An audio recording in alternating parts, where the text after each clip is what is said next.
While the Pittsburgh Steelers didn't make the playoffs in 2022, they managed to have yet another non-losing season, something that's been a constant under head coach Mike Tomlin. Of course, being over .500 isn't the goal for Pittsburgh. The Steelers want to get back to the playoffs, and they'll have some work to do this offseason in order to make that happen. Pittsburgh needs to bolster its 26th-ranked scoring offense and impending free agents like linebacker Robert Spillane, cornerback Cameron Sutton and fullback Derek Watt to consider. With a projected cap deficit of $3.4 million, Pittsburgh will also need to clear a little cap space. General Manager Omar Khan might be able to extend a few players and restructure some deals, but he'll also have to at least consider cutting a few players outright.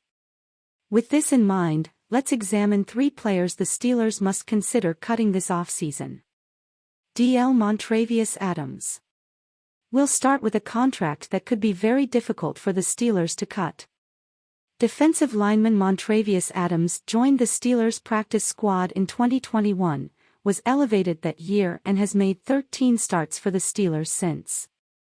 Pittsburgh has helped resurrect the career of the 27-year-old, and Adams is grateful. What he did for me mentally was great. Can't even be explained. He's one of them dudes you'll run through a wall for, most definitely, Adams said of Tomlin, per ESPN's Brooke Pryor. Adams started the final 7 games of 2022 and was a valuable rotational player on Pittsburgh's interior. However, he was still just a part-time player who was on the field for only 26% of the defensive snaps. In 2023, Adams is set to carry a cap hit of $3.2 million. The Steelers could save $2.5 million by letting him go. That's not an insignificant sum, and the Steelers will have to determine whether Adams can carry a larger role or is expendable. QB Mitch Trubisky. This decision should be a lot easier. The Steelers brought in quarterback Mitch Trubisky to serve as a bridge to 2022 first-round pick Kenny Pickett. Trubisky has done that, and while he was also asked to fill in while Pickett was sidelined by a concussion in December, he should now be expendable.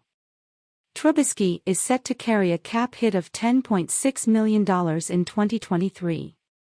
Pittsburgh could erase $8 million of that by letting Trubisky walk. And while it never hurts to have an experienced backup QB on the roster, Trubisky isn't worth the price.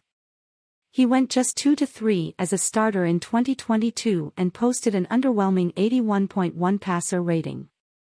If the Steelers want to have a seasoned insurance policy behind Pickett, they'd be better off re-singing longtime backup Mason Rudolph. Rudolph is well-versed in Pittsburgh's schemes and can likely be signed for less than the Steelers will save by cutting Trubisky. Rudolph played on a modest 1-year, $5.1 million deal in 2022. CB William Jackson. This should be another easy decision for the Steelers. Pittsburgh acquired cornerback William Jackson in a mid-season trade with the Washington Commanders. He came to Pittsburgh along with a conditional 2025 7th-round pick in exchange for a conditional 2025 6th-rounder.